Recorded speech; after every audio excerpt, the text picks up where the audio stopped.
So this is going to be our best top 10 quality weapons in Elden Ring. For those of you guys who don't know, a quality weapon is that weapon that scales best with strength and dexterity. So we're going to go into the top 10 best weapons that I personally feel should be on this list. If you have a different list, leave it down in the comments below, because per usual, I read through every single comment and I would love to hear what you guys have to say. So without further ado, let's go ahead and jump right into the video. So in our 10th slot, kicking off our list, we have the Omen Cleaver, a really awesome curved greatsword you can use with a slash moveset, which means you're going to get great horizontal and vertical slashes within its moveset, and it also is going to provide you a fantastic amount of physical damage. It has very run-of-the-mill scaling with C in both strength and dexterity, and it does have a heavy charged R2 that is unique, giving you a guillotine motion. I find that the range of this weapon is really awesome, and you can keep enemies at bay while pouring out a ton of damage, and I think overall this is going to go well with any quality build you decide to put it with. This is awesome as well if you pair it with the Bloodhound's Fang and you want to do a dual jump attack great curved sword build.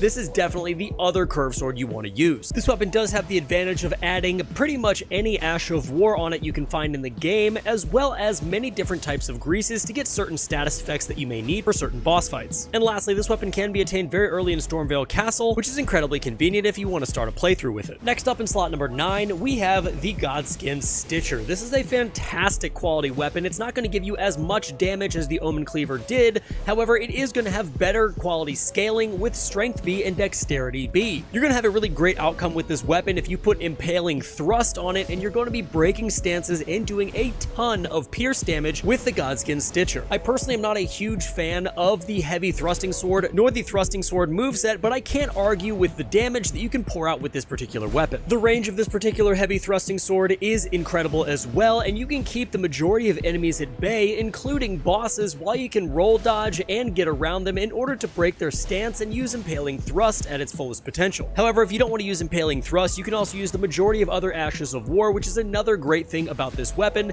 It has a lot of versatility and is going to allow you to play through the game in many different ways. Between damage, versatility of the weapon, and the great scaling it has with dex and strength, this is what earns it a slot in our top 10. In slot number 7, we are going to be putting the Axe of Godric. This is a fan favorite and an absolutely incredible quality weapon. You're going to have a ton of physical damage with this weapon, a mediocre scaling with C in both strength and dex, but the I Command Thee Kneel Ash of War is absolutely phenomenal for clearing a ton of adds, and it can also break certain bosses' stances within the game. This weapon I've found is really awesome if you're going to stack charged heavy R2s, because you can absolutely obliterate every single boss in this game, and it also helps that the swing speed of great axes was buffed in 1.09, so you swing incredibly fast with light attacks, allowing you to pour out a devastating amount of damage very quickly. Another nice thing about this weapon is it's the first remembrance weapon that you're going to attain, and you can get it really early in the game and use it for the majority of your playthrough if you so desire. The quick swing speed, the great physical damage, and the awesome Ash of War is what lands it on our list in slot number 8. Now in slot number 7, we have everyone's favorite, the Pizza Cutter. This is going to be attained from an invader in Volcano Manor,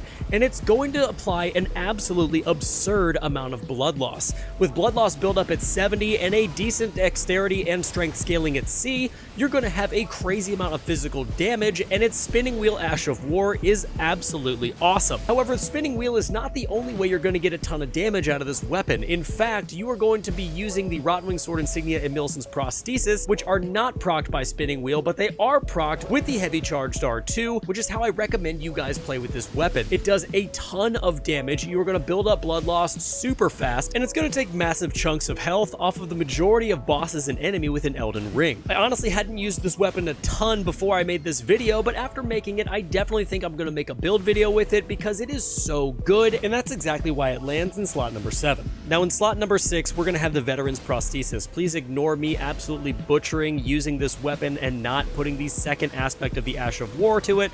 I completely forgot it had a second aspect to it, which just makes it so much better now that I've remembered that. But this is going to have a fun Ash of War called Storm Kick. It's also going to be having lightning damage and physical damage on it with a strength scaling of C and a dex scaling of D. So lower stats overall, however, because this is a fist weapon and you can attack with it incredibly fast, you are going to be able to activate a ton of different talismans to spike your attack power War, thus making the Veteran's Prosthesis do a ton of damage. You won't get this weapon until almost the very end of the game in Castle Sol, but it is a very fun weapon to use, and anytime there's lightning, like I said, in a build, it's always going to do a ton of damage, and I find that many enemies get absolutely shredded when using the Veteran's Prosthesis. Now, kicking off our top 5, we have the Stormhawk Axe in slot number 5. You're gonna have a little bit of a lower scaling with strength and dexterity on this weapon, but its physical damage is great, and the Thunderstorm Ash of War is absolutely brutal in PvP. Not only does this weapon perform very well in PvP to take out multiple enemies at once if they get around you, but it also can apply an incredible amount of damage to bosses and the majority of enemies within Elden Ring. I find that lightning damage is almost not resisted by anybody, and you're always going to benefit when using a weapon that has lightning damage imbued on it. Axes also have an incredibly fast attack speed, so you're going to be able to proc Rottenwing Sword Insignia or Millicent's Prosthesis if you have them equipped very fast, allowing you to pour out even more damage. And the best thing about this particular weapon is that you're going to get 2 in a playthrough depending on how you do Nefeli's questline. This is going to allow you to stack some crazy jump attack damage as well as be an overall powerhouse going through the lands between. Now, the Banished Knight Greatsword is going to be taking our 4th slot here on our top 10 list of best quality weapons in Elden Ring. This is possibly the best greatsword in the game and could only be rivaled potentially by the Iron Greatsword depending on what affinities you put on it. With this quality greatsword, I have put the Lion's Claw Ash of War, and it also is going to have a strength scaling and dex scaling of B, allowing you to get an amazing amount of damage to pump out of this weapon, both breaking enemies' stances as well as destroying them with its light attacks, which are quite fast. And speaking of its light attacks, it does have a unique attack pattern that is shared with the Inseparable Sword, which makes the weapon very fun to use and gives you a very versatile attack pattern. This weapon also can be farmed very early in the game depending on how much time you have, and it can completely transform a run for you because of the amount of physical damage that you can pump out with this weapon. You can also put the majority of Ashes of War on this weapon, and if you've never used the Banished Knight's Greatsword, I highly recommend that you try it at least once because it's overall a very fun weapon to use. It has easy acquisition in the game, and your scaling and damage is going to be incredible, which is why it's in our 4th slot. Now, the Sword of Milos is going to kick off our top 3, and with good reason. This weapon is one of the best weapons in my opinion when it comes to quality weapons in Elden Ring,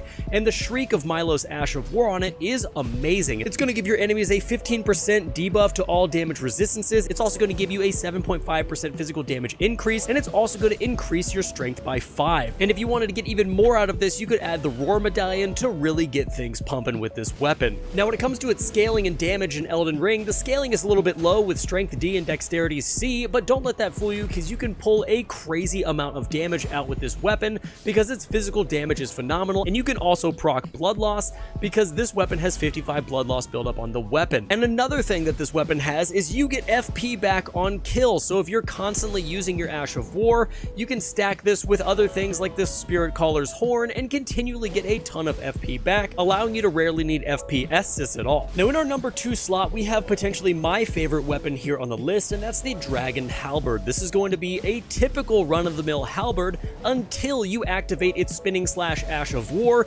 giving you Ice Lightning, allowing you to absolutely decimate and take out every single boss and enemy in Elden Ring with incredible ease. It has great physical damage, and it also has completely even scaling with dexterity and strength, allowing it to be a perfect quality weapon. I personally think Frost is one of the most powerful affinities in all of Elden Ring, and the fact that it's mixed with Lightning, which is another really powerful affinity, only is going to make this weapon rise above the rest. You are going to be able to tame this weapon early in the game by killing the Dragonkin Soldier in the Sofria River, and this is going to allow you to go through the entire game with this weapon, allowing you to have a very easy time playing it. It's going to give you plus 10 damage against dragon types and plus 5% damage against ancient dragon enemies. But there is one weapon that rises above this, and it rises against most weapons in Elden Ring, and that's taking our number 1 slot for quality weapons, the Bloodhound's Fang. There is so much that can be said about this weapon, yet there has also been so much that's already been said about this weapon.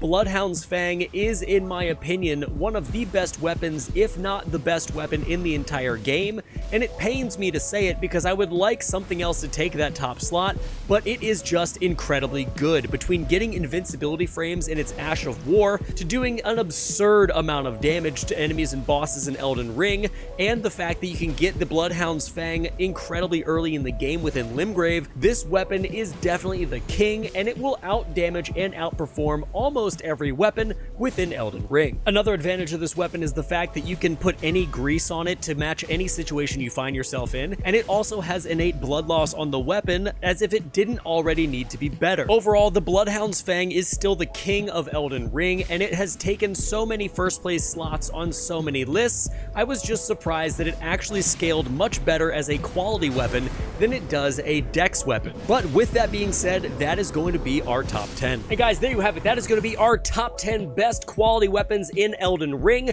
I was actually surprised at how many quality weapons there were not, and which weapons actually were quality weapons in this game. So if your list differs, let me know down in the comments below. I appreciate you guys watching to the end of the video. I'll leave a ton of videos here on the screen for you to go check out. And if you haven't subscribed yet, make sure to do that on your way out. And until next time, stay safe, enjoy the game, and I'll see you in the next one.